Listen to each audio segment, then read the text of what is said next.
அவர் மேல் நம்பிக்கையாய் இருக்கிற மனுஷன் பாக்கியவான். கர்த்தருடைய பரிசுத்தவான்களை அவர் பயந்தார்கள், அவர் பயந்தவர்களுக்கு குறைவில்லை. சிங்கக்குட்டிகள் தாழ்ச்சி அடைந்து பட்டினியாய் இருக்கும், கர்த்தரை தேடுகிறவர்களுக்கோ ஒரு நன்மை குறைபடாது. பிள்ளைகளை வந்து செவியுடன் கர்த்தருக்கு பயப்படுதல் எங்களுக்கு போதுமே. நன்மை காண்பது ஜீவனை விரும்பி நீடித்த நாட்களை அகற்றுகிற மனுஷன் யார்? நாவை பொல்லாப்புக்கும் முதல்களை கர்த்தர் வசனத்தை விளைவித்தார்கள். தீமை விட்டு விலகி நன்மை செய், சமாதானத்தை தேடி அதை தொடர்பு கொள். கர்த்தரை கண்டல் நீதிமான்களை நம்பமாய் இருக்கிறது, அவருடைய செவிகள் அவருடைய கூடுதலுக்கு திறந்திருக்கிறது. தீமை செய்தவர்களுடைய பேரை பூமியில் இராமல் அச்சுப்போக பண்ண கர்த்தருடைய முகம் அவர்களுக்கு விரோதமாய் இருக்கிறது. நீதிமான்களை கூப்பிடும்போது கர்த்தர் கேட்டு அவர்களை அவருடைய எல்லா அவசரங்களுக்கும் நீங்களை திட்டுகிறார். நொறுங்குண்ட இருதயம் உள்ளவர்களை கர்த்தர் சமீபமாயிருந்து நறுங்குண்ட ஆவிகளோடு ரட்சிக்கிறார். நீதிமானுக்கு வரும் துன்பங்கள் அதிகமாக இருக்கும், கர்த்தர் எல்லாவற்றிலிருந்து அவரை விடுவிப்பார். அவருடைய எலும்புகள் எல்லாம் காப்பாற்றுகிறார்,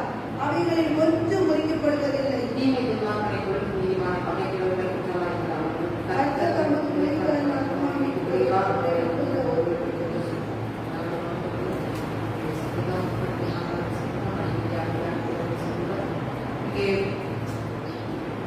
தாவீது அபிமெலேக்குக்கு முன்னதாக தேசமாக இருப்பது அவனால் குறிப்பிட்ட அடியில் பாடின சங்கீதம் கூறப்பட்டிருக்கிறது.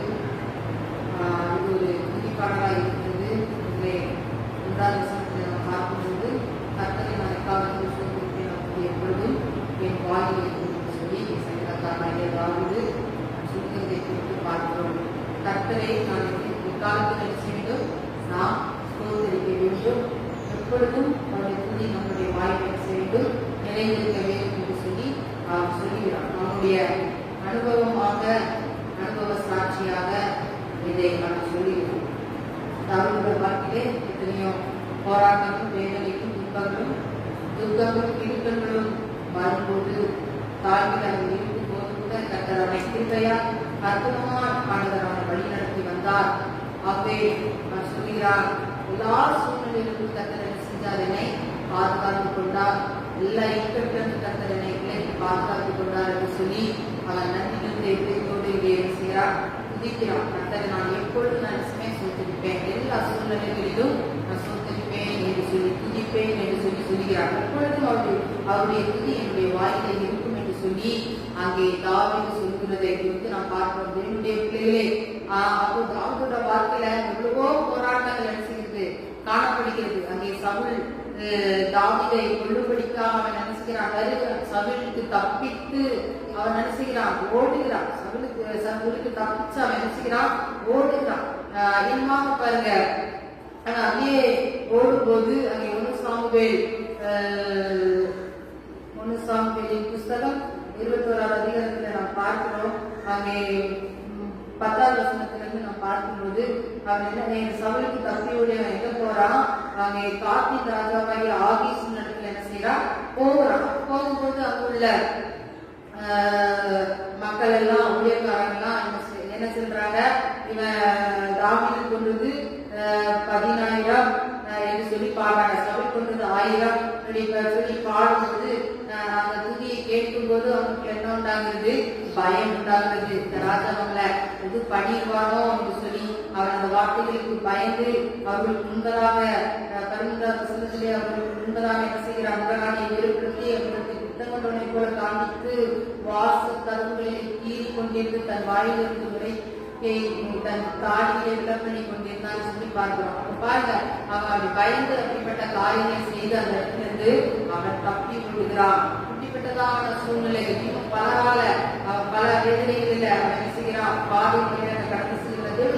இன்றைக்கு கூட அவர்களுடைய வாழ்க்கையில இது போன்ற பலவிதமான பிரச்சனைகளின் வழியாக போராட்டங்கள் வழியாக நீங்க கடந்து சென்றாலும் எல்லா சூழ்நிலையிலும் கர்த்தரை நீங்க சோதரிக்கிறீங்களா, துதிக்கிறீங்களா? வேதம் சொல்லிக்கிறது, கர்த்தரை எப்பொழுது எல்லா சூழ்நிலையும் என்ன செய்ய வேண்டும், சோதரிக்க வேண்டும். நல்லா இருக்கும்போது நம்மளால என்ன செய்ய முடியும், சோதரிக்க முடியும், துதிக்க முடியும். நம்ம வாழ்க்கையில வேதனைகள் துன்பங்கள் வரும்போது நம்மளால துதிக்க முடியுமா, சோதரிக்க முடியுமா? அவை துன்பமான நேரத்துல கூட நம்ம கர்த்தரை என்ன செய்யணும், சோதரிக்கணும். எல்லா சூழ்நிலையிலும் நம்ம என்ன செய்யணும், கர்த்தரை சோதரிக்கவும் துதிக்கவும் நாம் பழகி கொண்டால் நாம் நிச்சயமாகவே இந்த உலகத்திலே நாம் ஜெயம் பெற்ற ஜனங்களை நாம் வாழ முடியும். அப்ப சோதனை நேரத்துல நம்ம மௌனமா நம்ம இருந்தா இருந்தோம் என்றால் நாம என்ன செய்ய ஜெயத்தை பெற்றுக்கொள்ள முடியாது. வேதம் சொல்கிறது, ஆபத்து காலத்துல நீ சோர்ந்து போவாயனால் பலன் என்னது முடிகிறது என்று சொல்லி வேதம் சொல்கிறது. அப்ப ஆபத்து நேரத்தில் நம்ம என்ன செய்யக்கூடாது, சோர்ந்து போயிடக்கூடாது. துன்பப்படுகிற நேரத்தில் சோர்ந்து போயிடக்கூடாது. உபத்திரப்படுத்திலிருந்து சோர்ந்து போயிடக்கூடாது. அப்ப பாருங்க யோகோட வாழ்க்கையில அப்ப அவன் சோர்ந்து போயிருந்தானா அவன் ஜெயம் பெற்றிருப்பானா, விடுதலை பெற்றிருப்பானா? பாருங்க அவனுடைய அப்படிப்பட்ட போராட்டத்தின் வழியாக வந்தா கூட அவன் கர்த்தரை என்ன செஞ்சான், துதிக்கிறவனா இருந்தான். இன்றைக்கு நம்மளால அப்படி துதிக்க முடியுமா? பாருங்க அங்கே டிஜிஎஸ் தினகரன் அவங்க என்ன செஞ்சாங்க, அவங்க மகா ஏஞ்சல் அவர் என்ன செஞ்சா, கார் ஆக்சிடென்ட்ல மறித்து போயிட்டா. ஒரே ஒரு மகா தான். ஆனா பாருங்க அவங்க உண்மையை செஞ்சுட்டு இருந்தாங்க. ஆனாலும் அந்த வேதனையில மற்றவங்க ஒரு உலக பிரகாரமான வாழ்க்கை இல்லைன்னா ஆவிக்குரிய வாழ்க்கையில சரியான பலம் இல்லாத மக்கள் என்ன செய்வாங்க, சோர்ந்து விடுவாங்க. ஆனா அவருடைய வாழ்க்கை அவங்க மனிதன் தான் சோர்வுகள் வந்த போதிலும் கூட ஆண்டவர் அவரை என்ன செய்தார், பலப்படுத்தினார். அப்போ ஒரு மனிதனை சோர்விலிருந்து பலப்படுத்தணும்னா அது ஆண்டவரால மாத்திரம் தான் என்ன முடியும், பலனை கொடுக்க முடியும். அப்பா ஒரு இழப்பு, ஒரே ஒரு மகாதான். ஆனா அந்த விஷயத்தையும் ஆண்டவர் என்ன செய்தார், எடுத்துக்கிட்டாரு. அதையும் அவர் இழந்துட்டாரு. ஆனா அந்த இழந்து கர்த்தருடைய ஊழியத்தை தொடர்ந்து செய்யணும்னா அவருக்கு கஷ்டமான காரியம், வேதனையான காரியம் தான். ஆனா கூட அந்த வேதனையை ஆண்டவராக இயேசு கிறிஸ்து மாற்றி தொடர்ந்து ஊழியங்களை அவர் செய்ய வைத்தார். பிள்ளைகளே, அதுதான் அந்த சூழ்நிலை கர்த்தரை துதிக்கிறது. அப்படிப்பட்ட ஒரு சூழ்நிலையில நம்ம வாழ்க்கையில வந்தாலும் நாம் துதிக்கிறவங்கள நம்ம செய்யணும், காணப்படணும். அது போன்ற நெருக்கங்கள், வேதனைகள், கண்ணீரி பாதையில் வந்தா கூட நம்ம நினைச்சு கர்த்தரை துதிக்கணும். வாழ்ந்தா மட்டும்தான் நான் கர்த்தரை துதிப்பேன். வாழ்க்கையில சோதனை சோர்வுகள் வந்தா நான் துதிக்க மாட்டேன் என்று அல்ல. அப்படிப்பட்ட காலத்துல நம்ம துதிக்கும் போது அதை விட மேலான ஆசீர்வாதத்தை நம்மளால என்ன செய்ய முடியும், பெற்றுக்கொள்ள முடியும். ஆகவே அப்படிப்பட்ட துதி நம்ம வாயிலை நிறைந்திருக்க வேண்டும். எல்லா சூழ்நிலையும் கர்த்தரை துதித்தான் சொல்லி பார்க்கிறோம். இதற்கு நீங்கள் அப்படிப்பட்ட துதியை துதிக்கும்படிக்காக, சோதனைக்கும்படிக்காக ஆண்டவராகிய இயேசு கிறிஸ்து உங்களிடத்துல எதிர்பார்க்கிறார். தேவனுடைய பிள்ளைகளை 10ஆம் வசனத்துல சிங்கக்குட்டிகள் தாய்ப்பிலிருந்து பட்னியா இருந்து கர்த்தரை தேடுகிறவர்கள் ஒரு நன்மையும் நிறைவுபடாது. சிங்கக்குட்டிகள் அவரோட வாழ்க்கையில என்ன செய்யும், பட்டினியா இருக்கும். காட்டை பாருங்க, காட்டுக்கு ராஜா சிங்கம், மிருகங்களுக்கெல்லாம் தலைவர் யாரு, சிங்கம். அந்த சிங்கம் எளிதாக எல்லா மிருகங்களையும் என்ன செய்யும், வேட்டையாடி சாப்பிடும். அந்த சிங்கத்துக்கு கூட என்ன செய்யும், பட்டினி வரும், காட்சி வரும் சொல்லப்பட்டிருக்கிறது. அதுக்கு கூட அப்படிப்பட்டதான காரியங்கள் இருக்கு. அதே போல அந்த சிங்கத்தினுடைய பலனை கொண்ட மக்கள், சிங்கம் போன்ற பலசாலியான மக்கள், தைரியமான மக்களும் கூட அநேக நேரங்களிலே பட்டினியாக இருக்கக்கூடிய சூழ்நிலை வந்தாலும் கர்த்தரை தேடுகிற பிள்ளைகளுக்கு ஒரு நன்மையும் குறைவுபடாது. வேதம் தெளிவாக சொல்கிறது, கர்த்தரை தேடுகிறவர்களுக்கு ஒரு நன்மை செய்யாது, குறைவுபடாது. அப்போ இன்றைக்கு நம்ம வாழ்க்கையில் எத்தனையோ குறைவுகள் நாம் பார்க்கிறோம். தேவனுடைய பிள்ளைகளே, வேதம் சொல்கிறது கர்த்தரை தேடுகிறவர்களுக்கு ஒரு நன்மை. கர்த்தரை நம்ம சரியா நம்ம தேடும் போது நம்ம வாழ்க்கையில குறைவுகள் வராது என்று சொல்லி வேதம் சொல்லுது. அப்ப நம்ம கர்த்தரை தேடணும். எப்பெல்லாம் தேடணும், அதிகாலையில தேடணும். ஆண்டவர் சொல்றாரு, அதிகாலையில தேடுகிறவன் என்னை கண்டடைகிறார். அப்ப காலையில தேடணும், மாலையில தேடணும், இரவு பகல் அந்தி சந்தி மத்தியான நேரமே தாவர கர்த்தரை நோக்கி முறையிட்டான். அப்ப எல்லா சூழ்நிலைகளின் நேரங்களிலும் நம்ம கர்த்தரை என்ன செய்ய வேண்டும், தேட வேண்டும். அப்படிப்பட்ட தேடுதலை ஆண்டவராகிய இயேசு கிறிஸ்து நம்மிடத்துல எதிர்பார்க்கிறார். அப்ப அவரை தேடும் போது நம்ம வாழ்க்கையில் என்ன இருக்காது, குறைவு இருக்காது.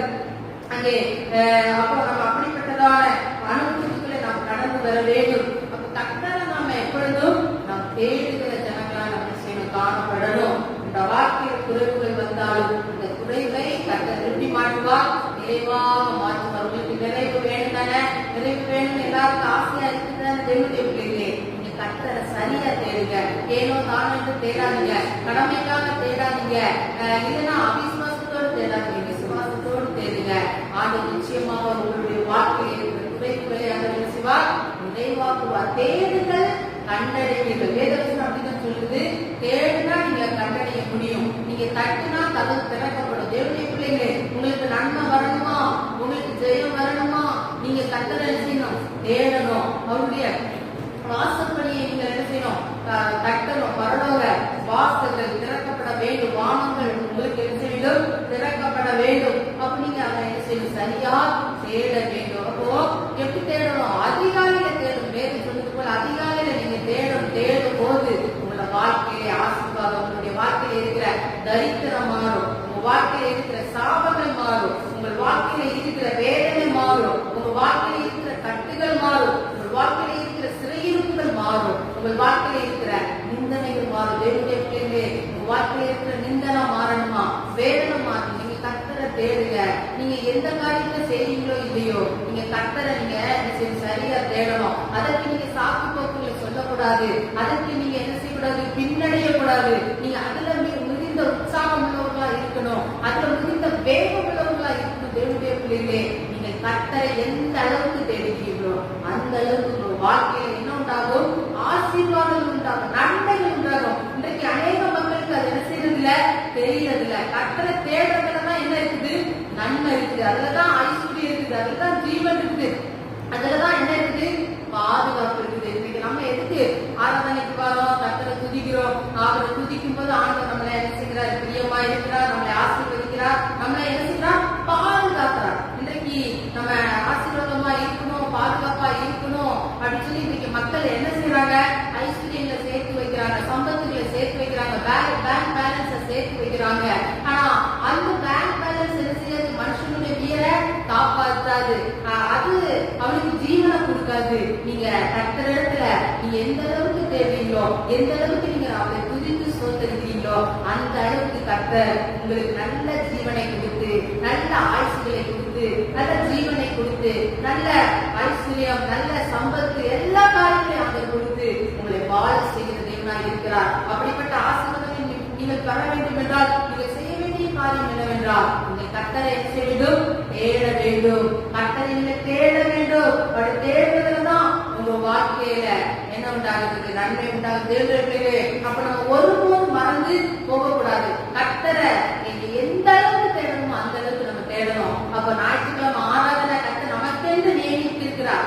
ஜனங்கள் இப்படிப்பட்ட நாள் வந்து கர்த்தர் ஆராதித்து கர்த்தர் உண்டு பண்ணின நாள், இதை கழிவுக்கு மகிழக்கடவுள் சைத்தக்காரன் சொல்கிறார். அப்ப அந்த கர்த்தர் உண்டு பண்ணின அந்த நாளில நம்ம நினைச்சினோம், தேடுவதற்காக மிகுந்த பிரயாசப்பட்டு வாழ்ந்து நினைச்சினோம், கடந்து வரணும். அது மாத்திரமில்ல, ஆலயங்களிலே வைக்கப்படுகிற எல்லா ஜபங்களிலும் எல்லா ஆராதனையும் நம்ம என்ன செய்ய வேண்டும், கலந்து கொள்ள வாஞ்சியுள்ளவர்களாக நம்ம இருக்க வேண்டும். அவரை நம்ம எந்த அளவுக்கு தேடணும் அந்த அளவுக்கு நன்மை இருக்குது. தேவனுடைய மனுஷன் ஓடி ஓடி ஒழிக்கிறான், காலையில சிட்டு பார்க்கலாம், எக்ஸ்ட்ரா சிட்டு பார்க்கலாம், இந்த மாதிரி எல்லாம் சிட்டு பார்த்து வேலையை பார்த்து பணங்களை சேகரிக்கிறான். எக்ஸ்ட்ரா வேலை பார்த்தா எக்ஸ்ட்ரா சம்பளம் கிடைக்கும் சொல்லி அவன் சேர்த்து வைக்கிறான். அவன் ஓடி ஓடி உழைக்கிறான், சேர்த்து வைக்கிறான். ஆனா பாருங்க, அந்த வாழ்க்கையில அவன் எதிர்பார்க்கிற ஆசீர்வாதம் நன்மை செய்யறதுல கிடைக்கிறது இல்ல. அதெல்லாம் எந்த அளவுக்கு வேகமா சேர்க்கிறானோ அந்த அளவுக்கு வேகமா வந்த வழி செய்கிறது போய்விடுகிறது. அநேக நேரங்களிலே நம்ம அப்படி சம்பாதிக்கிறோம், அநேக நேரங்களிலே சத்துருவானவர் பலவித வேதனைகள், வியாதிகளை, வருத்தத்தை கொடுத்து அந்த பணங்கள் எல்லாம் என்ன செய்கிறது, செலவாகி கொண்டிருக்கிறது. தேவனுடைய பிள்ளைகளே, அப்ப நீங்க கர்த்தரை தேடும்போது ஆண்டவர் உங்களுடைய பேங்க் பேலன்ஸ் என்ன செய்வார், பெருகப்படுவார். இந்த ஆசீர்வாதங்களை பெருக செய்வார். உங்களுக்கு நல்ல ஒரு சுகங்கள் ஆரோக்கியத்தை கொடுப்பார். அப்ப நீங்க கர்த்தரை தேடணும். அதுல நீங்க என்ன செய்யக்கூடாது, குறை வைக்க கூடாது, அதுல நீங்க நிர்விசாரமா இருக்கக்கூடாது. தேவனுடைய பிள்ளைகளே, கர்த்தரோட வார்த்தை தெளிவா சொல்லுது, நீங்க அவரை தேடும் போதுதான் குறையில்லை. அப்ப நம்ம சொல்லலாம், இந்த வாழ்க்கையில இவ்வளவு குறை இருக்குது, இவ்வளவு நான் இருக்கு வேதனை இருக்குன்னு சொல்லி நம்ம சொல்லலாம். ஆனா நாமே நிதானித்து பார்க்கணும். நான் பெர்ஃபெக்டா இருக்கணும், கர்த்தரோட சமூகத்துல கர்த்தரை சரியா ஆராதிக்கணும், சரியா துதிக்கிறனா, சரியா தேடுறனா, கர்த்தருக்கு கொடுக்க வேண்டிய நேரத்தை கொடுக்கிறனா, கர்த்தருக்கு கொடுக்க வேண்டிய காரியங்களை நான் செய்கிறேனாங்கிறத நம்ம சரியா நம்மை நாமே நிதானித்து நம்மை நாமே என்ன செய்ய வேண்டும், சரி பண்ணி கொள்ள வேண்டும். தேவனுடைய பிள்ளைகளை நம்மேலே குறைகளை வைத்து விட்டு நம்ம ஆண்டவரிடத்தில் சொல்லக்கூடாது, நான் உங்களை தேடுறேன், என் வாழ்க்கையில இப்படி இல்லை அப்படின்னு சொல்லி நினைச்சக்கூடாது, சொல்லக்கூடாது. நம்ம வாழ்க்கையில எவ்வளவோ குறைவுகள் இருக்குது, அதை நம்ம நினைச்சிடும் தேவ சமூகத்தில் இருந்து அறிக்கை செய்து அந்த குறைவுகளை நிறைவாக்கி விட்டு நம்ம கர்த்தரிடத்தில் தேடும்போது ஆண்டவர் நிச்சயமாகவே உடனடியாகவே நமக்கு பதில் கொடுத்து நன்மைகளை செய்கிற தேவனா இருக்கிற தேவனுடைய பிள்ளைகளே, இது நம்ம என்ன செய்யணும், கர்த்தரை தேடணும். தேடுகிறவர்களுக்கு குறைவில்லை, அப்படிதான் வேதம் சொல்கிறது. ஆகவே நம்ம வாழ்க்கையில எவ்வளவுதான் ஐஸ்வர்யமான மக்களா இருக்கலாம், பட்டதாரிகளா இருக்கலாம், ரொம்ப ஒரு ஃபேமஸான ஆளா கூட இருக்கலாம், அவங்க வாழ்க்கையில கூட பசி பட்டினி கூட பஞ்சம் வரலாம். ஆனா கர்த்தரை நீங்க உங்க வாழ்க்கையில எளிமை இருக்கலாம், ஏழ்மை இருக்கலாம், தரித்திரம் இருக்கலாம், நீங்க பார்த்து அற்பமா எண்ணப்படலாம். ஆனா நீங்க கர்த்தரை தேடுகிற ஒரு பிள்ளையா நீங்க இருப்பீங்க என்றால் என்றால் உங்க வாழ்க்கையில ஆண்டவர் என்ன செய்வார்? நன்மை செய்கிற தேவனாய் இருக்கிறார். அந்த நன்மை என்ன செய்ய குறைவுபடாது. மற்றவங்க பார்த்து பொறாமப்படுற அளவுக்கு ஆண்டவர்களை என்ன செய்வார்? உயர்த்துவார், உங்களை வாழ வைப்பார். அப்ப நீங்க செய்ய வேண்டிய காரியம் கர்த்தரை இன்னைக்கு தேடணும். கர்த்தரை தேடவே நம்ம என்ன செஞ்சோம்? வாஞ்சி உள்ளவர்களா இருக்கணும். தாவீது சொல்கிறார், நானானது நீருடைய வாஞ்சித்து கதறுபடி ஆத்துமாவுமே வாஞ்சித்து கதறுகிறது. அவருடைய ஆலயங்கள் மேல, அவருடைய சமூகத்தின் மேல, அவரின் வழிகளின் மேல நீங்க பிரியமா இருக்கும்போது, தேடும் போது ஆண்டவர் உங்களுக்கு எந்த குறைவில்லாதபடி நிறைவாய் நடத்துகிற தேவனாய் இருக்கிறார். ஆகவே நீங்கள் அதிகமாய் கர்த்தரை தேடுங்கள். கடைசி நாட்கள், கடைசி காலங்கள், உலகத்திலே பாவங்கள் வேதனையில் நிறைந்திருக்கிற இந்த காலத்தை ஆண்டவர் நம்மளை ஒரு சிலராய் குறிப்பிட்டு ஆண்டவர்கள் தெரிந்தெடுத்து வைத்திருக்கிறார். எதுக்கு தெரிந்தெடுத்து வைத்திருக்கிறார்? நாமும் உலகத்தாரை போல வேலைகளை செய்து வீட்டுல படுத்து வீட்டுல சுகமா இருப்பதற்கா இல்ல, கர்த்தரை தேடுவதற்கு, கர்த்தரை துதிப்பதற்கு, ஒரு கூட்ட ஜனங்களை கத்திருக்கென்று ஆதாயம் செய்வதற்கென்று கர்த்தர் நம்மளை என்ன செய்திருக்கிறார்? ரட்சித்து அபிஷேகம் பண்ணி அவருடைய பிள்ளை என்று ஒரு நாமத்தை கொடுத்து வைத்திருக்கிறார். அவருடைய நாமத்தை தெரிவித்த ஆண்டோட பிள்ளைன்னா ஆண்டோட வழியில நம்ம நடக்கணும். ஆண்டவர் என்ன சொன்னாரோ அதை நம்ம செய்யணும். ஆண்டவர் என்ன செஞ்சார்? பூமியில மனுஷனா வந்து ஆண்டவர் மக்களுக்கு என்ன செஞ்சார்? சேவைகளை செய்தார், ஊழியர்களை செய்தார், அற்புத அதிசயங்களை செய்தார், அடையாளங்களை செய்தார். அவர் என்ன செய்தார்? ராமனுக்கும் ஜெபம் பண்ணாரு. இப்படிலாம் நம்ம பாக்குறோம். அப்ப அவருடைய பிள்ளைகள் நம்ம எப்படி இருக்கிறோம்? அவர் செஞ்ச அந்த காரியத்தை தான் நம்ம செய்யணும். நம்ம அநேக அந்த காரியங்களை செய்யறது அதெல்லாம் விட்டுட்டு மற்ற காரியங்கள் எல்லாம் செய்யறதுல நம்ம வாஞ்சிகளா இருக்கிற ஆண்டவர் அதை எதிர்பார்க்கல, அதை விரும்பல, அதை குறித்து கணக்குல ஆண்டவர் நம்மளுக்கு கணக்கு கேட்க போகிறது காரியம். அவனுக்கு கொடுக்கப்பட்ட நாட்களே என்ன செய்தா, எனக்காக என்ன செய்தா என்று சொல்லி அவர் கேட்கும்போது தேவனுடைய பிள்ளைகளுடைய சமூகத்திலே நீங்கள் என்ன சொல்வீர்கள்? அதை நீங்கள் சிந்தித்து பாருங்கள். ஆகவே நீங்கள் சரி கொள்ளுங்கள், அவரை சரியாக தேடுங்கள், ஆராதனைக்கு ஓடி வாங்க, தேவனுடைய சமூகத்துக்கு ஓடி வாங்க, ஜபனா ஓடி வாங்க. ஆண்டவர் அதை கண்ணோக்கி பார்க்கிறார். நீ எந்த அளவுக்கு அதான் வேதம் சொல்லியிருக்கு, சங்கீதம் 91 அவன் இடத்துல வாஞ்சையா இருக்கிறபடி நான் முடிப்பேன். அப்போ ஒரு வாழ்க்கையில் ஒரு கட்டு ஒரு பிரச்சனை இருக்கு அப்படின்னா அந்த பிரச்சனை போராட்ட நீங்கன்னா உங்க வாஞ்ச எந்த அளவுக்கு இருக்கு அதை பார்த்து ஆண்டவர் உங்களுக்கு விடுதலை கொடுப்பார். ஆண்டவரத்துல வந்த வியாதிஸ்தர்களுக்கு ஆண்டவர் கேட்பாரு, குஷ்டரை பத்தி நீ சுகம் பெற விரும்புகிறாயான்னு சொல்லி கேட்கிறாரு. அவங்க வாஞ்சையை பார்த்துதான் ஆண்டவர் சொல்றாரு, ஆமா எனக்கு சுகம் வேணும்னு அவங்க வாஞ்சிக்கு சொல்லுங்க சொல்றாரு. நீ சுகமாவாயாக, நீ சுத்தமாவாயாக சொல்ற தேவனுடைய பிள்ளைகளே ஆண்டவர் நம்மளுக்கு வாஞ்சியை எதிர்பார்க்கிறார். அப்ப அவரிடத்துல நீங்க வாஞ்சையா இருக்கும் போது நீங்க விடுதலை பெற்றுக்கொள்ள முடியும். நீங்க அவத்துல வாஞ்சை இல்லாதபடி ஏனோதான என்று உலக ஓட்டத்தை ஓடிக்கொண்டு பேரளவுக்கு நம்ம ஏதோ ஞாயிற்றுக்கிழமை ஒரு சடங்காசனமாய் வந்து போகிற ஒரு அனுபவத்துல இருந்தால் பூரணமான ஆசிரியத்தை நம்ம தர முடியாது. இந்த வாழ்க்கையில் இருக்கிற குறைவுகள் தீராத தேவனுடைய பிள்ளைகளே அதெல்லாம் தீர வேண்டும் என்றால் உங்களுடைய கர்த்தரை அதிகமாய் தேட வேண்டும். அது மாத்திரமல்ல, அங்கே 19ஆம் வசனத்தில் நீதிமானுக்கு ஒரு துன்பங்கள் அதிகமாக இருக்கு, கர்த்தர் எல்லாவற்றையும் அவனை விடுவிப்பார். நீதிமான்களுக்கு என்ன ஒரு துன்பங்கள் அநேகமா தான் இருக்கும். இப்ப ஒவ்வொருத்தரையும் கேட்டா சொல்லுவாங்க, என் வாழ்க்கையில இவ்வளவு பெரிய பிரச்சனை இருக்கு, இவ்வளவு பெரிய துன்பம், ஒவ்வொருத்தரையும் கூப்பிட்டு கேளுங்க, ஒவ்வொருத்தரும் அப்படி சொல்லுவாங்க. அவங்க சொல்ற காரியம் எப்படி இருக்கு தெரியுமா? அவங்க என்ன சொல்லுவாங்க, எனக்கு மட்டும்தான் இவ்வளவு பெரிய மலை, இவ்வளவு பெரிய பிரச்சனையில நான் நடக்கிறேன், நான் அவங்க பார்க்கும்போது என்னை விட நல்லா தானே இருக்கையா, நல்லா தான் சிரிச்சுக்கிட்டு இருக்கான், நல்லா தான் சிரிச்சுக்கிட்டு இருக்கா அப்படின்னு சொல்லுவாங்க. அப்ப அந்த சிரிச்சுக்கிட்டு இருக்கிற ஆளை கூப்பிட்டு கேட்டா அவங்க சொல்லுவாங்க, எனக்கு எப்பா நீ கூட பரவாயில்லையே, எனக்கு உன்னோட இவ்வளவு பெரிய பிரச்சனையில நான் போய்கிட்டு இருக்கிறேன்னு அவங்க சொல்லுவாங்க. அப்போ அநேக அவங்களுடைய சிரிப்பை, அநேக காயங்களை, அநேக வலிகளுக்குள்ளே அடக்கிக் கொண்டு அவர்கள் என்ன செய்கிறார்கள்? தன்னை வெளிக்காட்டாதபடி அவர்கள் வெளியிலே சிரிக்கிறார்கள். பொய்யான ஒரு சிரிப்பை சிரித்துக் கொண்டு வாழ்கிறார்கள். அப்ப தேவனுடைய பிள்ளைகள் இருதயம் ஒடுக்கப்பட்ட இருதயமாக இருக்கிறது, உள்ளவோ அழுது கொண்டு இருக்கிறது, உதரோ சிரித்துக் கொண்டிருக்கிறது. அப்படிப்பட்ட எத்தனையோ பேருடைய வாழ்க்கை இருக்கிறது தேவனுடைய பிள்ளைகள். அப்ப உலகத்துல ஒவ்வொருவருக்கும் என்ன இருக்குது? போராட்டம் இருக்குது, பிரச்சனை இருக்குது, அப்ப துன்பங்கள் இருக்கிறது. அங்கே ஒரு சகோதரி ஆண்டவர்களை பார்த்து ஆண்டவர்களை கேட்கலாம், ஆண்டவர் ஒரு அல்லது எனக்கு ரொம்ப பெரிய பிரச்சனை இருக்கு, போராட்டம் இருக்கு, எனக்கு நீ கொடுத்த அந்த சிலுவையை என்ன செஞ்சு என்னால சுமக்க முடியல, என்னால தாங்கவே முடியல, இந்த சிலுவை என்னை விட்டு எடுத்து போடும் என்று சொல்லி ஒரு சகோதரி ஆண்டவரத்துல கேட்கிறாங்க. அப்ப ஆண்டவர் ஒரு இடத்திலே தரிசனமாய் கூட்டி சென்று அங்கே காமித்த போது அங்கே அநேக சிலுவைகளை அவர் என்ன செய்தார்? பார்க்கிறார். ஆண்டு சொல்றார், உனக்கு நான் காமிக்கிறேன், இந்த சிலுவையில உனக்கு எந்த சிலுவை பிடிச்சிருக்கோ அதை நீ செய், எடுத்துக்கோ, நீ மாத்திக்கோ, சிலுவையை மாத்திக்கோ அப்படின்னு சொல்லி சொல்றாரு. அப்போ அவர் காட்டுறாரு, அதுல என்ன சில்வெல்லாம் இருக்குது, சில்வர் இருக்குது, தங்கம் இருக்குது, வெள்ளி இருக்குது, இரும்பு இருக்குது, இன்னும் அழகாக ஜோடிக்கப்பட்ட எத்தனையோ அலங்காரமான சிலுவைகள் இருக்குது, நல்ல ஸ்ட்ராங்கான சிலுவைகள் இருக்குது, லேசான சிலுவைகள் இருக்குது, இப்படி பலவிதமான சிலுவைகள் இருக்கும்போது ஒவ்வொரு சிலுவையா அவன் என்ன செய்யறான், அதை எடுத்து பார்க்கறான். அந்த தங்கமா இருக்கிற அந்த சிலுவையை பிடிச்சி எடுத்து பார்க்கறான். அது என்ன செய்ய முடியல, அது அசையம் அடைக்குது, அது ஸ்ட்ராங்கா அதுவே ஒட்டிக்கிட்டு இருக்கு. அப்படியே ஒவ்வொரு சிலுவையா அவன் எடுத்து பார்க்கும்போது எதுவுமே என்ன செய்யல, அசையல, எதுவுமே வரல, அதெல்லாம் ஸ்ட்ராங்கா அப்படியே ஒட்டிட்டு இருக்குது. அவனால எடுக்க முடியல. கடைசியா ஒரு சிலுவையை பார்க்கறான். அந்த சிலுவைய அசைச்சு பார்க்கறான், தூக்கி பார்க்கறான், எடுத்து பார்க்கறான். அவன் கையில என்ன செஞ்சுட்டு அது வந்துட்டு.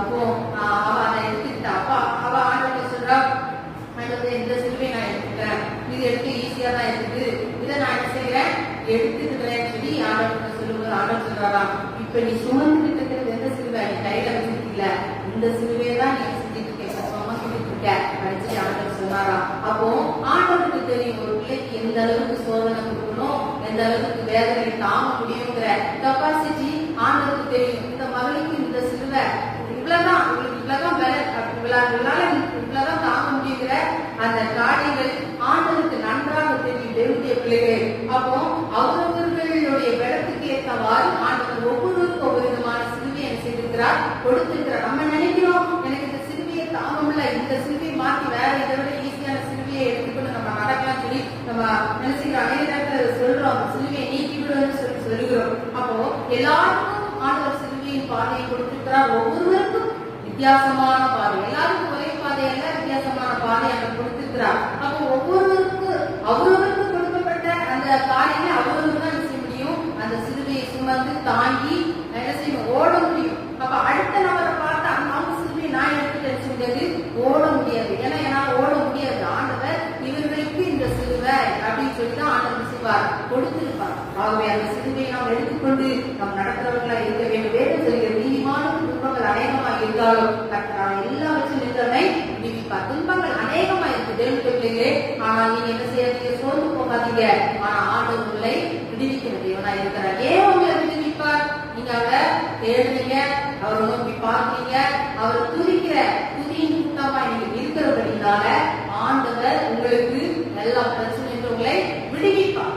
அப்போ ஆண்டவர் உங்களை விடுவிப்பார், ஆசீர்வதிப்பார், நன்மையை தருவார்ங்கிற ஒரு விசுவாசம் இருக்கிறதுனாலதான் நம்ம அந்த நம்பிக்கையோடு நம்ம அவரை நினைச்சுக்கிறோம், ஆராதித்துக் கொண்டிருக்கிறோம். ஆகவே அந்த நம்பிக்கை தளர விடாதபடி அந்த நம்பிக்கையை இன்னும் பூரணப்பட்டு இன்னும் நாம் வளர்ப்போமாக. ஆகவே ஆண்டவர் நம்ம என்ன செய்வார், விடுவிப்பார். வாழ்க்கையில பிரச்சனை இருக்குதா, கண்ணீர் இருக்குதா, சோர்ந்து போனாங்க, நிச்சயமாகவே உங்களுக்கு ஒரு நாள் ஆண்டவர் விடுதலையை தருவார். நிச்சயமாகவே முடிவு உண்டு. நம்பிக்கை வீண் போகாது. நீங்க ஆண்டவர் மேல நம்பிக்கை வச்சிருக்கீங்களா, ஆண்டவர் மேல நீங்க நம்பிக்கை வச்சிருந்தா நிச்சயமா அந்த நம்பிக்கை என்ன செய்யாது, வீணாகவே போகாது. அதான் வசனம் சொல்லி வீண் போகாது. ஆண்டவர் அந்த நம்பிக்கை போய் ஆண்டவர் உங்களை என்ன செய்வார், விடுவிப்பார். ஆண்டவர் விடுதலை கொடுக்கிறது. அப்ப பாருங்க, சத்துரு என்ன செய்வான், ஒரு மனுஷனை இருக்கணும்னா பலவிதமான உபாய தந்திரங்களை காமிச்சு அவனை இழுத்து அவன் பிள்ளையாய் வைத்து அப்படியே கொடுக்கிற மாதிரி கொடுத்து கடைசியில நரகத்துல கொண்டு விட்டுருவான். சத்துரோட வேளாண். ஆண்டவர் அப்படி இல்ல, நம்மள அன்பினால நயங்காட்டி நம்மளை அழைத்து அவர் நம்ம தர வேண்டிய ஆசீர்வாதங்களை தந்து எங்க கொண்டு போவாரு, பரலோக ராஜ்யத்தை கொண்டு போய் சேர்த்துவாரு. நித்தியமாய் அவரோடு சந்தோஷமா இருக்கும்படிக்காக.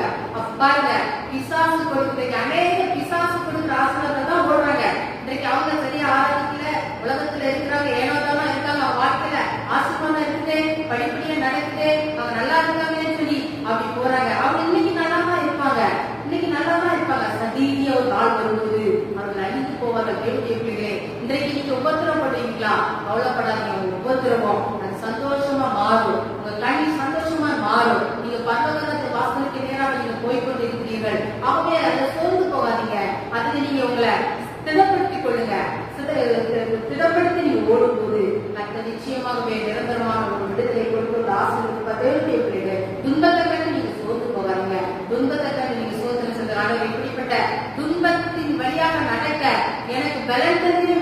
எத்தனையோ பேருக்கு பலன் இல்லை, பலன் இல்லாதவங்களை அவர்கள் என்ன செய்கிறார்கள், தனித்தானே அழித்துக் கொள்கிறார். தேவனுடைய பிள்ளைகளே, உங்களுக்கு பலனை கொடுத்திருக்கிறார், அதுக்கு நன்றி செலுத்துங்க. தேவனுக்கு நன்றி செலுத்துங்க. ஆண்டவரே உங்களுக்கு நன்றி, தொடர்ந்து எனக்கு பலனை தாங்க, என்னை விடுவீங்க என்று சொல்லி நீங்க கேட்கும்போது ஆண்டு நிச்சயமாக விடுதலை தந்து நம்மளை ஆசீர்வதிப்பாகவே இன்னைக்கு நாம் பார்த்த காரியத்தின்படியாக நாம் எப்பொழுது கர்த்தரை நாம் என்ன செய்ய வேண்டும்? சோதரிக்க வேண்டும், துதிக்க வேண்டும். அது மாத்திரமில்ல, அதனை தேட வேண்டும். அது மாத்திரமில்ல, அங்கே ஆண்டவர் எல்லா துன்பங்களிலும் நம்மளை விடுவிக்கிற தேவனாய் இருக்கிறார். ஆகவே இந்த விடுதலை தேவனை தொடர்ந்து துதிப்போம், அவருடைய நாமத்தை மேம்படுத்துவோம். நம்மை ஆசீர்வதிப்பார்கள். லூக்கா 19ஆம் வசனத்தை நாம் வாசிப்போம்.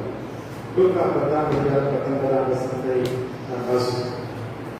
இப்போ கர்த்தருடைய தேவனை துதிக்கவும், சத்துருடைய சத்துருடைய சகல வல்லமையை மேற்கொள்ளவும் உங்களுக்கு அதிகாரம் கொடுக்கிறேன். ஒன்று உங்களை சேதப்படுத்த மாட்டாது. புதிய பாடலை பார்த்தோம். எல்லாரும் எடுத்துக்கொள்வோம், சேர்ந்து 3 முறை வாசிப்போம். எல்லாம் சேர்ந்து வாசிப்போம்.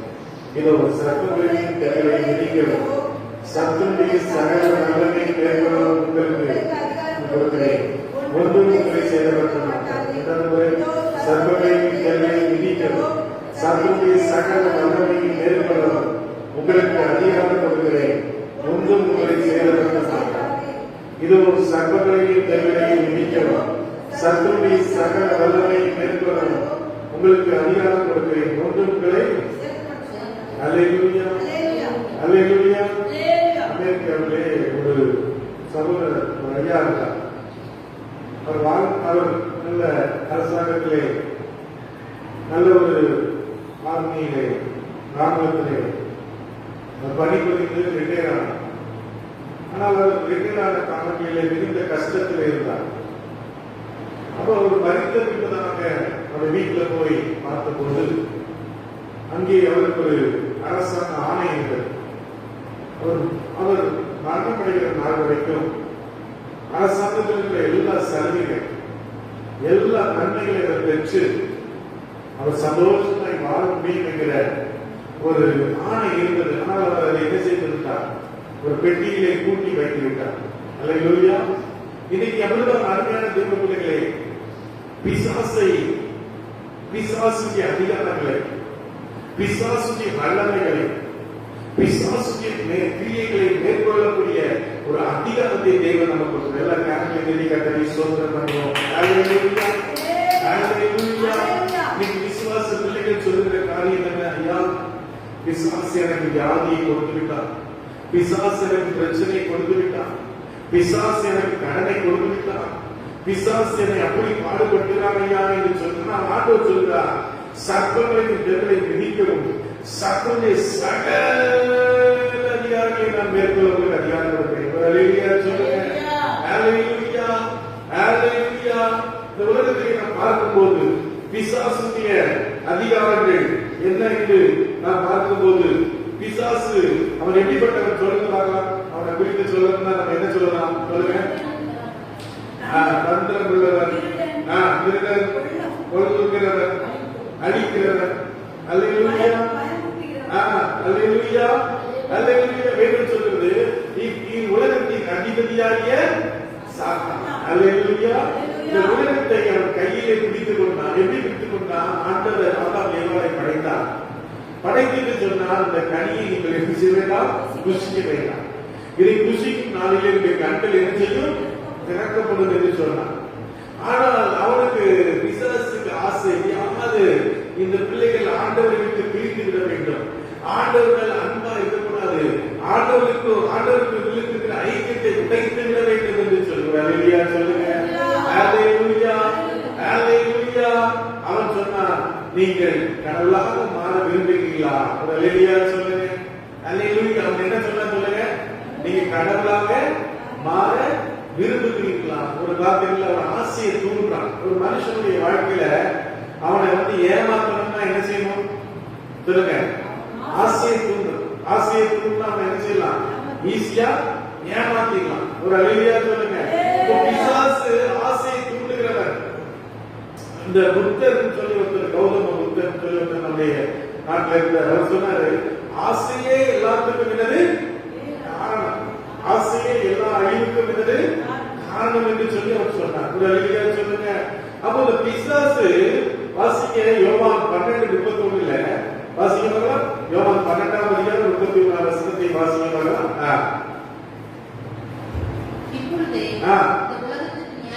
என்பதற்காக இப்பொழுதே இந்த உலகத்தின் அதிபதி புறம்பாக தள்ளப்படுவார். அவனை குறித்து சொல்லப்படுகிறது இந்த உலகத்தின் அதிபதி. ஒரு அல்லேலூயா சொல்லுங்க. இயேசு கிறிஸ்து நிறைய டைம் சொன்னார். இயேசு கிறிஸ்து உபாசம் இருக்கும்போது அவரை அவரை சோதிச்சான். உபாசம் இருக்கும்போது அவர் பார்த்து சொன்ன கல்லுகளை நீங்க என்ன செய்யணும்? அப்பமாக்கணும். அவரே பசியா இருக்கிற ஒரு மனுஷன் போயிட்டு, ஐயா உங்களுக்கு நான் பிரியாணி வாங்கி தரேன், ரொம்ப நன்றியா, கடவுளுக்கு சோதனையா சொல்லி நல்லா சந்தோஷமா தரலாம். ஒரு அல்லேலூயா சொல்லுங்க. அல்லேலூயா, அல்லேலூயா. அப்போ அவர் ஆசையை தூண்டுன்னு பார்த்த ஆண்டவர் சொன்னாரு, மனுஷன் அப்பத்தினால் மாத்திரமல்ல தேவனுடைய வாழ்க்கை. அல்லேலூயா, அல்லேலூயா. 2 கொரிந்தியர் 4ஆம் அதிகாரம் 4ஆம் வசனம் வாசிக்க பார்க்கலாம். 2 கொரிந்தியர் 4ஆம் அதிகாரம் 4ஆம் வசனம். இன்னொருத்தர் எபேசியர் 2:2 வாசிக்கும். 2 கொரிந்தியர் 4:4 வாசிக்க. இன்னொருத்தர் எபேசியர் 2:2.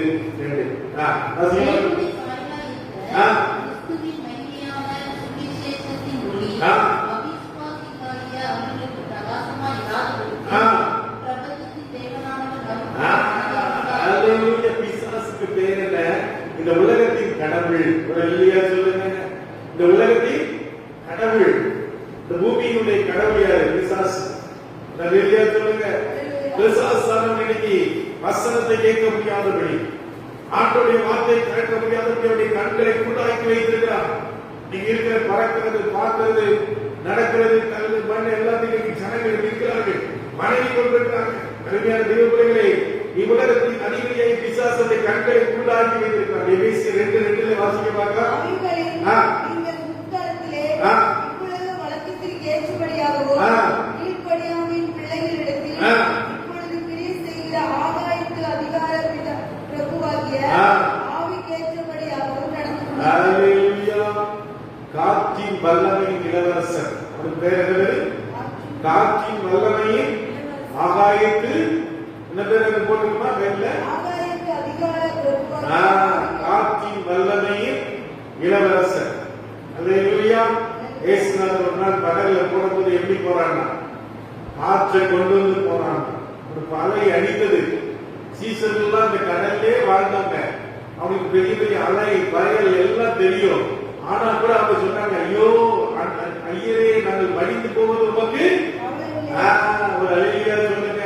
நம்முடைய வாழ்க்கை படகுல நிறைய காற்று வீசும் போது, நிறைய பிரச்சனை வரும்போது, நிறைய போராட்டம் வரும்போது நாம சொல்ல, ஆண்டவரே என்னை கைவிட்டுட்டீரே, ஆண்டவரே என்னை மறந்து விட்டீரே, ஆண்டவரே நீ தூரமா இருக்கிறீரே என்று சொல்லி நாம் கதறி கொண்டிருக்கிறோம். ஆண்டவர் சொன்னார், ஓ பயப்படாதீர்கள், நீங்கள் அமைதியா இருங்கள். ஒரு அல்லேலூயா சொல்லுங்க. நீங்க அமைதியா இருக்கணும். ஒரு பிஎல் மூடின்னு சொல்ற ஒரு தேவ மனுஷன் கப்பல்ல பிரயாணம் பண்ணி கொண்டிருந்தார். பயங்கரமா புயல் அடித்தது. அந்த கப்பலே உடையும்படியாக காற்று அடித்துக் கொண்டிருந்த ஜனங்கள்லாம் கதறி கொண்டிருந்தார்கள். சோதனை பண்ணிட்டே இருந்தார். சொல்லுங்க. விமானத்துல பறந்தீங்கன்னா தெரியும். விமானத்துல பறக்கும் போது சில நேரத்துல பயங்கரமா நீங்க பாப்பா, எங்க குடும்ப மனைவி பிள்ளைங்கலாம் ஒரு தடவை அவங்க பெங்களூர் போயிருந்தாங்க. பெங்களூர் போயிருக்கும் போது சொன்னாங்க, விமானம் அப்படி அடிச்சு கட்டினாங்க. அவர் தடவை டெல்லியில இருந்து சென்னை வந்துட்டு இருந்தேன். விமானத்துல வந்துட்டு இருக்கும்போது விமானத்துல ஒரு 5-10 நிமிஷம் கழிச்சு எடுத்து விமானம் பறந்த உடனே ஒரு 10 நிமிஷம் கழிச்சு எல்லாருக்கும் இந்த ஜூஸ் கொடுப்பாங்க, ஏதாவது சாப்பிடுறது கொடுப்பாங்க. ஆனா டெல்லியில ஏறின அந்த விமானம் சென்னை வரைக்கும் கிட்டத்தட்ட 2.25 மணி நேரம் பயங்கரம் அப்படி ஆடிட்டே இருந்துச்சு. அவங்களால ஒண்ணுமே கொடுக்கல.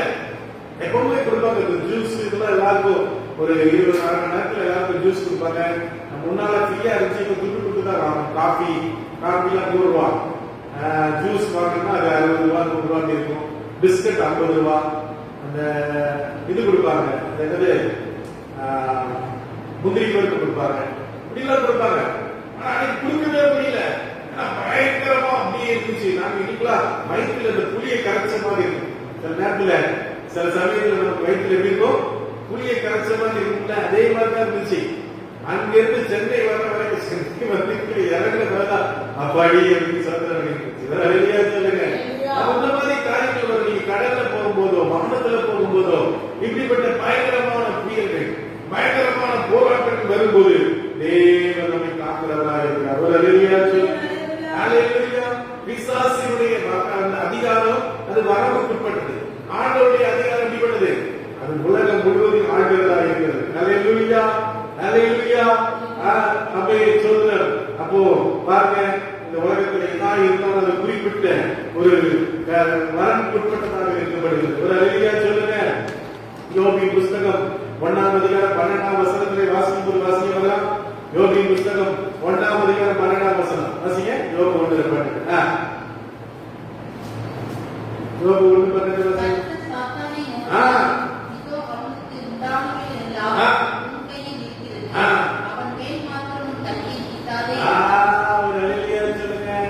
பிசாசு நம்மளுக்கு வாரானா வச்சு ஆண்டவர்கிட்ட அதிகாரம் வச்சு அனுமதி பெற்றுட்டு தான் நம்மகிட்ட வர முடியும். ஒரு அலையா சொல்லுங்க. ஆண்டவருக்கு வேலி எடுத்து பாதுகாக்கிறார். ஒரு அலையா சொல்லுங்க. அல்லேலூயா. நம்முடைய வாழ்க்கையில எத்தனையோ வியாதி இருக்கிறது, எத்தனையோ போராட்டம் இருக்கிறது. நாட்டில் எங்க மகா அடிந்து போன் பண்ணாப்பா, பல பிரச்சனை இருக்குதுப்பா, பல போராட்டம் இருக்குதுப்பா, பல தாங்க முடியலப்பா சொன்னா அப்படியே ரோட்ல இந்த அப்படியே வந்து பைத்தியக்காரி மாதிரி இருந்தாங்க. ரெட் லைட் எங்க இருக்கும்போதே வந்துட்டாங்க. அதனால வண்டி பயங்கர ஸ்பீடா போகும். அப்போ அழுதுட்டே சொன்னப்பா அப்படி பிரச்சனை தாங்க முடியலப்பா. இப்போ நாங்க அன்று சொன்ன நான் மனைவி குழந்தை பாப்பா எல்லாம் சேர்ந்து அப்பவே ஜோம் அன்றுவே இந்த பிரச்சனை கருத்துல கொடுக்கிறோம், போராட்டத்தினுடைய கருத்துல கொடுக்கிறோம். இது தாங்க முடியல, தாங்கக்கூடிய கருத்தை கொடுக்கப்பா அப்படின்னு சொல்லி சொல்லுங்க. அருமையான தெய்வ பிள்ளைங்க வாழ்க்கையில கூட இப்படிப்பட்ட போராட்டங்கள் வரும்போது, பிரச்சனைகள் வரும்போது, பாடுகள் வரும்போது, கண்ணீர் வரும்போது நீ கலங்க தேவையில்லை. ஒரு அல்லேலூயா சொல்லுங்க. அல்லேலூயா. ஆண்டவருடைய பேர் சொல்லுது, ஆண்டவருடைய சித்தம் இல்லாமல் தலையிலிருந்து ஒரு மயிர் கூட கிளம்பாத எல்லாம் கலங்க தேவை சொல்லுங்க. ஆண்டவர் சொல்லிட்டா உன் தலையில் உள்ள முடியெல்லாம் என்ன பண்ணுகிறது? ஒரு அல்லேலூயா சொல்லுங்க. அல்லேலூயா. அல்லேலூயா. ஆண்டவர் உடைய கிருபை இல்லாமல், ஆண்டுடைய சித்தம் இல்லாமல் பிசாசுகளை ஒன்றும் செய்ய முடியாது. ஒரு அல்லேலூயா சொல்லுங்க. அல்லேலூயா. லூக்கா 4ஆம் அதிகாரம் 6ஆம் வசனத்தை வாசிக்கலாம். லூக்கா 4:6. பிரைஸ் தி லூக்காவின் புஸ்தகம் 4ஆம் அதிகாரம் 6ஆம் வசனத்தை வாசிங்க. இவைகள் எல்லாவற்றும் மேலான அதிகாரத்தையும் இவைகளின் மகிமையையும் உமக்கு தருவேன். சொல்றா பிசாசு ஆண்டவர் வானத்தை பூமி படைத்தவரை பார்த்து சொல்றா, இது மேல எனக்கு அதிகாரம் கொடுக்கப்பட்டிருக்கிறது, இது மேல எனக்கு எல்லாம் கொடுக்கப்பட்டிருக்கீங்க, வணங்கினா நான் இதெல்லாம் உனக்கு தருவேன். ஒரு அல்லேலூயா சொல்லுங்க. சாத்தான் மேஷாக் ஆபேத்நேகோவை பார்த்து ஒரு நேபுகாத் நேச்சார் சொன்னா, நீ இந்த பொற்சொலையை வணங்கினா உன் உயிர் பாதுகாக்கப்படும், இல்லன்னா உன்னை நாங்க இந்த பெரிய அக்னி குண்டத்துல போட்டுருவோம். ஒரு அல்லேலூயா சொல்லுங்க. சாத்தான் மேஷாக் சொன்னாங்க, ராஜாவே உங்க மேல மரியாதை இருக்குது, உங்க மேல மதிப்பு இருக்குது, ஆனாலும் நீர் நிறுத்தின பொற்சொலையை நாங்கள் வணங்க மாட்டோம். ஒரு அல்லேலூயா சொல்லுங்க. எங்களை ஜெயில தூக்கி போட்டாலும், நீர் எங்களை தீயில தூக்கி போட்டாலும் நாங்கள் அதை செய்ய மாட்டோம். ஒரு அல்லேலூயா சொல்லுங்க. கேரளா பட்டணத்திலிருந்து சத்தீஸ்கர் மாநிலத்திலே 2 கன்னியாஸ்திரிகள் அவர்கள் சோதரம் 2 பிள்ளைகளை அவர்கள் வரவேற்கும்படியாய் அங்கே ரயில்வே ஸ்டேஷன் போன போது அவர்களை அங்கிருந்த மஞ்சள் அமைப்பு அவர்களை பிடித்து அவர்கள் மேலே பயங்கரமா மதம் மாத்துறாங்க. இவங்க அப்படி சொல்றாங்க, இவங்க இப்படி சொல்றாங்கன்னு சொல்லி அவங்க மேலே பலவிதமான காரியங்களை கொண்டு அவர்களை ஜெயில போட்டார்கள். அந்த கன்னியாஸ்திரிகளுடைய வாழ்க்கையிலே உடம்பு முழுவதும் வியாதி, உடம்பு முழுவதும் பலவீனம், ஆனாலும் சொன்னார்கள் எங்கள் தேவனுக்காக நாங்கள் மரிக்க ஆயத்தமாயிருக்கிறோம். சொல்லுங்க. ஒரு கிரகாம் ஸ்டெயின்ஸும் 2 குழந்தைகளும் ஒரிசா மாநிலத்திலே வஜ்ரகத்தால் அமைப்பினாலே உயிரோடு எரிக்கப்பட்ட போது அவங்க கொல்லப்பட்ட போது மனைவி சொன்னார்கள், நான் இவரை மன்னிக்கிறேன். ஒரு அல்லேலூயா சொல்லுங்க. கிறிஸ்துவின் அன்பு. கடந்த சில மாதங்களுக்கு முன்பதாக ஆந்திரா ஹைதராபாத்திலே ஒரு இளம் ஊழியக்காரர் 40 வயசு இருந்த ஊழியக்காரர் ஊழியத்தை முடித்துக் கொண்டு வரும்போது அங்கிருந்த சமூக விரோதிகளால், கிறிஸ்தவ விரோதிகளால் அவர் சொல்வது அடித்து கொலை செய்யப்பட்டார். கொலை செய்யப்பட்ட போது பல லட்சக்கணக்கான ஊழியர்கள், லட்சக்கணக்கான கிறிஸ்தவ மக்கள் அந்த இறுதி ஊர்வலத்தை வந்தபோது மனைவி சொன்னார்கள், நான் அவர்களை மன்னிக்கிறேன். ஒரு அல்லேலூயா சொல்லுங்க. கிறிஸ்துவின் அன்பு. பிசாசே நீங்களை எல்லாம் படலாம், எங்களை ஜெயில தூக்கி போடலாம், நீங்களை கொலை செய்யலாம், நீ எங்க மேல எத்தனாலும் வெறுப்புகளை காட்டலாம், ஆனாலும் எங்களுக்குள்ள இருக்கிற தேவன் பெரியவரா இருக்கிறார். எல்லாம் எங்களுடைய வாழ்க்கையில் எத்தனை சோதனை வந்தாலும், எத்தனை பாடல் வந்தாலும், எத்தனை கண்ணீர் வந்தாலும் நாங்கள் இயேசுவை பின்பற்றி நடப்போம். அல்லேலூயா. அல்லேலூயா. வாசிங்க எபேசியர் 6ஆம் அதிகாரம் 12 12ஆம் வசனத்தை வாசிங்க. எபேசியர் 6ஆம் அதிகாரம் 12ஆம் வசனம். Praise the Lord.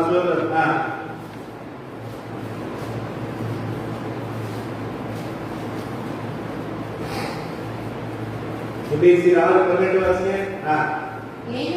ஏனெனில் மாம்சத்தோடு இரத்தத்தோடு அல்ல, குறைத்தனங்களோடும் அதிகாரங்களோடும்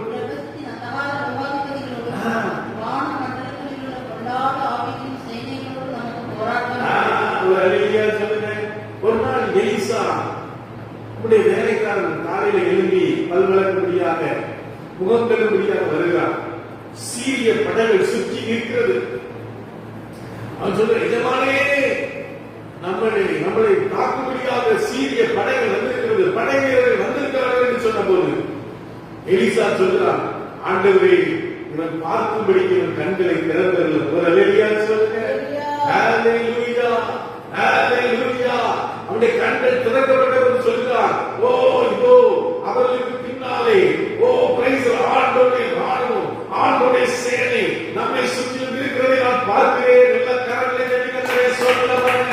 நம்மை மாம்சங்களால் பார்த்தால் நமக்கு என்ன பிரச்சனை, நமக்கு என்ன போராட்டம், நமக்கு இருக்கிற வியாதி, நமக்கு இருக்கிற விளைவிடம், நமக்கு இருக்கிற நெருக்கங்கள், இது மாத்திரம் தெரியும். நம்மை ஆவிக்குரிய கண்ணால் பார்க்கும் போது மாத்திரம்தான் நம்மை சுற்றிலும் ஆண்டவர் இருக்கிறார். ஒரு அல்லேலூயா சொல்லுங்க. ஆண்டவர் சொன்னார், பிரைஸ் மோசே மரித்த போது யோசுவாவை பார்த்து சொன்னார், இதோ பிரைஸ் உயிரோடு இருக்கும் நாளெல்லாம் ஒருவரும் நாம் எதிர்த்து இருப்பதில்லை. நான் மோசையோடு இருந்தது போல உன்னோடு இருப்பேன். நான் உன்னை விட்டு விலகுவதில்லை, உன்னை கைவிடுவதில்லை. ஒரு இணை பொழுது நம்மை கைவிடாதவர், ஒரு இணை பொழுது நம்மை விட்டு விலகாதவர். அநேக நேரங்களிலே நம்மை நம்பிக்கை அற்று போகலாம், நம்முடைய நேரங்களிலே நம்மை வாழ்க்கை தோல்வி போல காணப்படலாம், அநேக நேரங்களிலே நாம் சோர்வுகளாய் கடந்து போகலாம். ஆனால் ஆண்டவர் சொல்கிறார், நான் உன்னை இந்த இணை பொழுது இணை போல நான் உன்னை காப்பேன். ஹalleluya, ஹalleluya. ஒரு கண்ணிலே தூசி வந்து உடனே இணை மூடிக்கிறோம். அதே போல ஆண்டவர் பாதுகாப்பாக இருக்கிறார். ஹalleluya. ஒரு கோழி என்ன பண்ணும்? தன்னுடைய குஞ்சுகளை செட்டையின் மறைவிலே வைத்து பாதுகாத்துக் கொள்ளும். ஒருவேளை கண்டு பிறந்து வந்தாலும், ஒருவேளை பிரைஸ்ல காக்கா வந்தாலும் குஞ்சுகளை தூக்க முடியாதபடி அது பத்திரமாய் பாதுகாத்துக் கொள்ளும். ஹalleluya சொல்லுங்க. ஹalleluya. ஆண்டவரை பத்திரமாய் பாதுகாக்கிறார், பத்திரமாய் காக்கிறவராய் இருக்கிறார். ஓ இஸ்ரவேலை காக்கிற உறவுகளை தூங்குவதில்லை. ஹalleluya சொல்லுங்க. ஹalleluya, ஹalleluya, ஹalleluya. எபேசியர் 2:6 வாசிங்க. வாசிங்க. எபேசியர் 2ஆம் அதிகாரம் 6ஆம் வசனத்தை வாசிங்க. அவர் நம்மிடத்தில் வைத்த கருணையினாலே நம்முடைய கிருபையின் மகா மேன்மையான ஐஸ்வரியத்தை வருங்காலத்தில் விளங்க செய்வதற்காக கிறிஸ்து இயேசுவுக்குள் நம்மை அவரோடு கூட எழுப்பி உன்னதங்களிலே அவரோடு கூட உட்காரவும் செய்தார். ஹalleluya சொல்லுங்க. கிறிஸ்து இயேசுவுக்குள் யாரோடு நம்மை வைத்திருக்கிறார்? இயேசுவோடு கூட நம்மை வைத்திருக்கிறார். ஹalleluya. ஆண்டவருடைய பக்கத்துல நான் இருக்கிறேன், ஆண்டவருடைய பக்கத்துல நம்மை உட்கார வைத்திருக்கிறேன். நான் மறந்து போக கூடாது. ஹalleluya சொல்லுங்க. நாம் பூமிக்குரியவர்கள் அல்ல, நாம் இயேசுவோடு இருக்கிறோம். ஸ்தேவானை கல்லெறிந்து கொண்டபோது அவர் சொன்னார், இதோ வானம் திறந்திருக்கிறது, இயேசுவானவர் பிதாவுடைய வலதுபார்சத்தில் இருக்கிறதை நான் காண்கிறேன். அவர் இந்த ஸ்தேவானுக்காக, இந்த ஸ்தேவான் என் பிள்ளை கல்லெறி பண்றான், என் பிள்ளை கொல்லப்படுறான், அவனை நான் கொஞ்ச நேரத்தில் அவன் பரலோகத்துக்கு வரப்போறான், நான் அவனை வரவேற்க போறேன்னு சொல்லி இயேசுவானவர் அவனை பார்க்க முடியாது. அப்படியே பார்த்து இன்னைக்கு இயேசுவோடு நம்ம பரலோகத்தில் இருக்கிற ஜனங்கள், நாம் இந்த பூமிக்குரியவர்கள் அல்ல. ஹalleluya, ஹalleluya. பூமிக்குரிய கூடாரமாகிய இந்த கூடாரம் அழிந்து போனாலும் கைவேலை இல்லாத ஒரு கூடாரத்தை தேவன் நமக்கு வைத்திருக்கிறார். ஹalleluya சொல்லுங்க. இந்த மாம்ச கூடாரம் எப்ப அழியும் தெரியாது, எப்ப வியாதி வரும் தெரியாது, எப்ப இதுல போராட்டம் வரும் தெரியாது, எப்ப இதுல பிரச்சனை வரும் தெரியாது, எப்ப இதுல எது நடக்கும் தெரியாது. ஆனால் தேவன் நமக்கு ஒரு அழியாத கூடாரத்தை கட்ட வைத்திருக்கிறார். ஹalleluya சொல்லுங்க. ஹalleluya. இன்னைக்கு தேவன் நமக்கு கொடுத்த அதிகாரம் என்ன? மார்க் 3:15 சொல்கிறது, பிசாசுகளை துரத்தக்கூடிய ஒரு அதிகாரத்தை கொண்டிருக்கிறார். ஹalleluya சொல்லுங்க. ஹalleluya. மத்தேயு 10:1 சொல்கிறது, அவர் 12 சீசனை அழைத்து அசுத்த ஆவிகள் மீதும் அவைகளை துரத்தவும் எல்லா விதமான நோய்களை குணப்படுத்தவும் அதிகாரம் கொண்டு எல்லா காரணங்களை கட்டி கட்டத சோதனை பண்ணுங்க.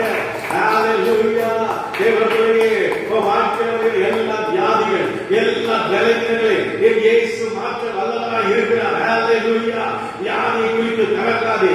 உன்னுடைய வாழ்க்கையில வருகிற பிரைஸ்ல போராட்டங்களை குறித்து நீ கலங்காதே. அவைகள் மேலே தேவனுக்கு அதிகாரம் கொடுத்திருக்கிறார். ஹalleluya. வார்த்தையினாலே இயேசு கிறிஸ்து அவருடைய வார்த்தையை அனுப்பி குணமாக்கினார். அவருடைய வஸ்திரத்தை தொட்டபோது குணப்பட்டார்கள். பிரைஸ் வல்லமை புறப்பட்டு ஜனங்கள் குணப்பட்டார்கள்.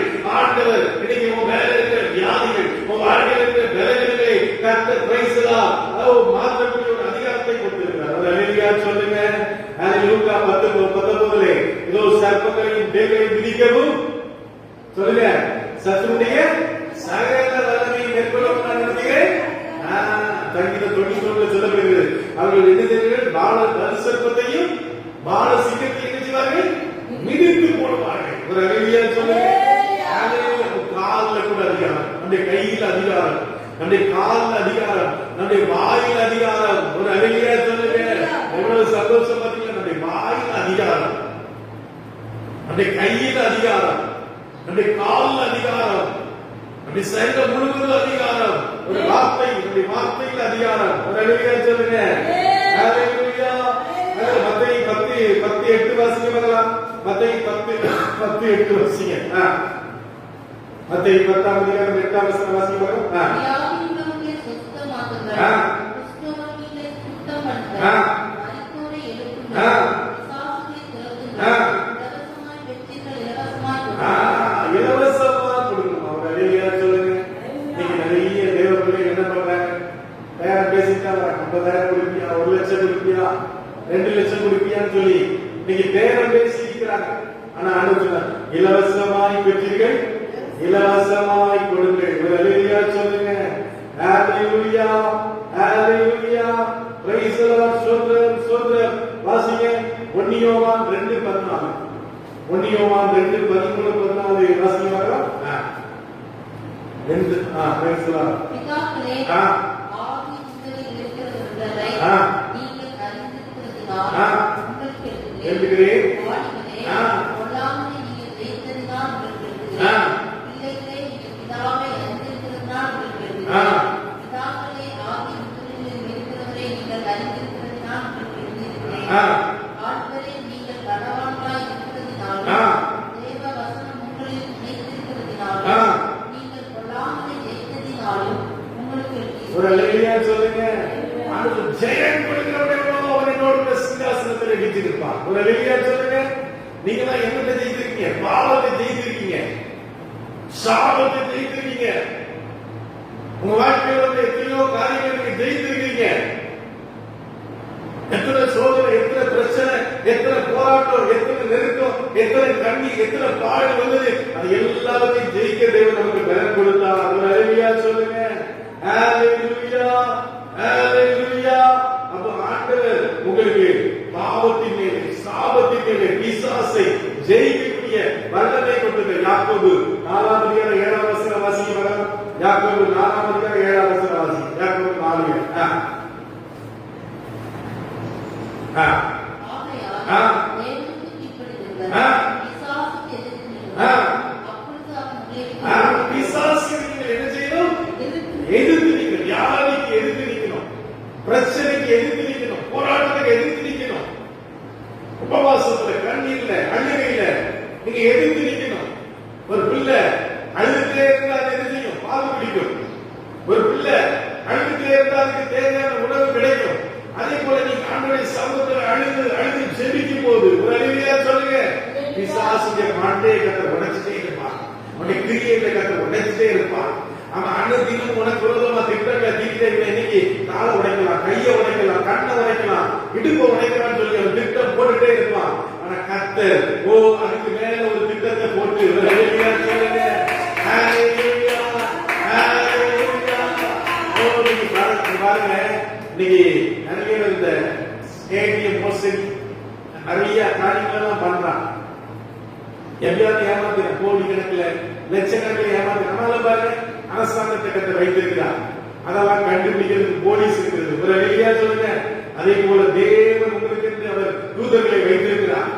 உங்க வாழ்க்கையில வருகிற பிரச்சனைகளை மேற்கொள்ளக்கூடிய கிருபைகளை தேவன் உங்களுக்கு தருகிறார். ஒரு ஹalleluya சொல்லுங்க. எபேசியர் 6:11 வாசிக்கலாம். எபேசியர் 6:11 11. Praise the Lord.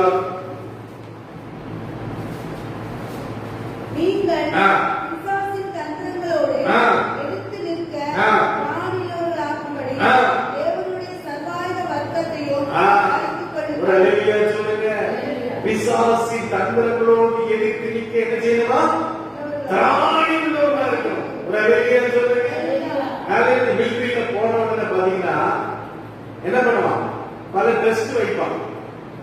அதுல ஒரு டெஸ்ட் என்னன்னா, நம்ம நின்றுட்டு இருக்கணும், காலில் ஒரு எத்துவான். எத்தும்போது கால் எப்படி இருக்கணும், ஸ்ட்ரைட்டா இருக்கணும். இல்லையா, கடற்கரை விழுந்துச்சுன்னா என்ன ஆகும், நீ ஸ்பிட்டு அன்பிட்டு போதுக்கு அப்பா சொன்னாங்க. அவங்க மிலிட்டரியில ஜெனரலா தொடங்கலாம். அப்ப எல்லாத்துலயும் பாஸ் ஆகிட்டாங்க. காலில் ஒரு எத்தும்போது காலில் தொடக்கணும் விட்டதுனால என்னாச்சு, நீ போயா அப்படின்னு சொல்லி அனுப்பிட்டாங்கன்னு சொல்றாங்க. இல்லையா, அப்ப அருமையான தெய்வ பிள்ளைகளே, பிசாசு தண்டனைகளை எதிர்த்து நிற்க திராணி இல்லாமல் கூடிய தேவனுடைய சர்வாயுத வர்க்கத்தை எழுதியும் தனித்து கொள்ளணும். ஒரு அழகியா சொல்லுங்க. பேங்க் போனீங்கன்னா யார் இருக்கா, பேங்க் போனீங்கன்னா யார் இருக்கா, ஆசனை யாருப்பா, செக்யூரிட்டி இருப்பான். செக்யூரிட்டி என்ன பண்ணுவான், துப்பாக்கி வச்சுட்டு ட்ரெஸ் போட்டுட்டு அந்த பேக் பாரு, துப்பாக்கில ஒண்ணுமே இருக்காது. ஆனா கூட அவன் இருந்தா நமக்கு பயமா இருக்கும், குளிச்சிருவானோ நம்ம பண்ணிடுவானோ. அதே போல ஆண்டவர் இன்னைக்கு உன்னை பார்த்து காக்கும்படிக்கு உங்களுடைய இருக்கிறார். அல்லேலூயா. ரோமர் 14:20 வாசிங்க பார்க்கலாம். ரோமர் 14:20 வாசிங்க. Praise the Lord. ரோமர் 14:20. ஆமா, ரோமர் 14:20 வாசிங்க.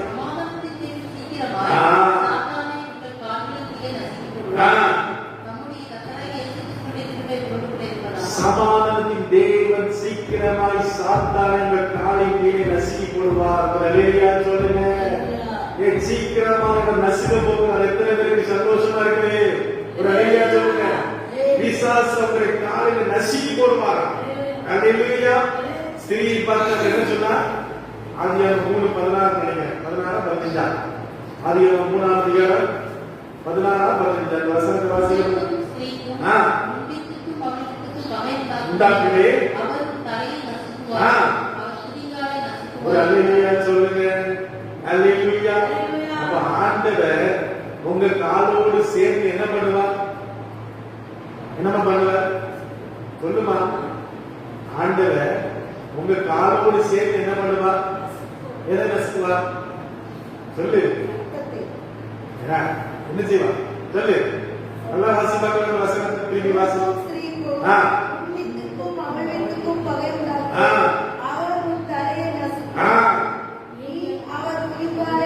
அப்ப என்ன செய்வாரு சொல்லுங்கம்மா, திரும்பி சொல்லு.